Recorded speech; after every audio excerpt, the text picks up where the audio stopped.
জুতোর স্পাইক দিয়ে বল ঘষেছেন Brydon Carse. এটা কি স্পষ্ট বল টেম্পারিংয়ের চেষ্টা নয়? এই প্রশ্ন কোনো সাধারণ ক্রিকেট দর্শকের নয়, খোদ রিকি পন্টিং ধারাভাষ্য কক্ষ থেকে ছুড়লেন প্রশ্ন। দাবি করা হচ্ছে ভারতকে হারাতে চাতুরির আশ্রয় নিয়েছে ইংল্যান্ড। ম্যানচেস্টার টেস্টের চতুর্থ দিনে বল টেম্পারিংয়ের মতো ঘটনা ধরা পড়েছে ক্যামেরায়। ইংলিশ পেসার ব্রাইডন কার্সকে দেখা গেছে নিজের জুতার স্পাইক দিয়ে বলের চকচকে পাশে ঘষতে। ভারতের ব্যাটিংয়ের 12তম ওভারের ঘটনা, যা ক্যামেরায় ধারণ করে সম্প্রচারিত হয় টেস্টের পঞ্চম দিনে। স্পষ্টভাবেই এটাকে বল টেম্পারিংয়ের চেষ্টা বলা যায়। এমনকি মাঠে থাকা ধারাভাষ্যকার রিকি পন্টিংও থেমে যাননি। ক্যামেরা যখন বলের গায়ে দাগ দেখাচ্ছে, তখন সাবেক অজি অধিনায়ক সরাসরি বল টেম্পারিংয়ের অভিযোগ তোলেন। বল টেম্পারিংয়ের পুরনো কৌশলগুলোর মধ্যে জুতার স্পাইক ব্যবহার করাটা নতুন কিছু নয়। এবারও দেখা গেল সেই পুরনো ফর্মুলা। ঘষে দেওয়া হয়েছে বলের এক পাশ, উদ্দেশ্য আনইভেন বাউন্স আর রিভার্স সুইং আদায় করা।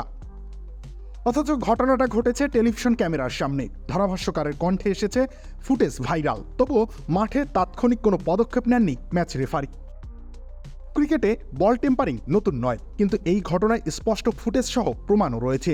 এখন দেখার বিষয়, আইসিসি এই ঘটনাকে দুর্ভাগ্যজনক অসাবধানতা বলে পাশ কাটিয়ে যায় নাকি কঠোর ব্যবস্থা নেয়। কারণ ক্রিকেট মাঠে এই ধরনের চাতুরি শুধু খেলার নিয়ম নয়, দর্শকদের বিশ্বাসও ভাঙে। রবিউল ইসলাম রনি, খেলা ৭১।